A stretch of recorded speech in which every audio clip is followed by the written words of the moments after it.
భగవద్బంధువులారా, ధనుర్మాసాన్ని అందుకోబోతున్నాం మనం. మరొక్క రోజుల్లో 16వ తేదీ నుంచి ధనుర్మాసం ప్రారంభమవుతుంది.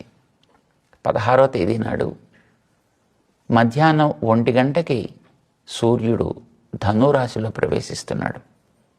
ఆ సమయానికి గోదాదేవికి అభిషేకం చేసుకుని తిరుప్పావై గోదాదేవి పాడిన పాటల్ని క్రమంగా పాడుకుని ఆ తర్వాత గోదాదేవికి నివేదన చేసి అప్పుడు ప్రసాదాన్ని స్వీకరిస్తారు.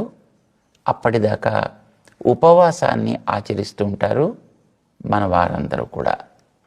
మనం దాంట్లోకి ప్రవేశించబోతున్నాం. దానికి ముందర ఆ గోదాదేవి చేసినటువంటి మహోపకారాన్ని స్మరిస్తూ ధనుర్మాసపు పాసురాల యొక్క ఆ ఆనంద ప్రవాహంలోకి మెల్లమెల్లగా దిగే ప్రయత్నం చేద్దాం. జై శ్రీమన్నారాయణ.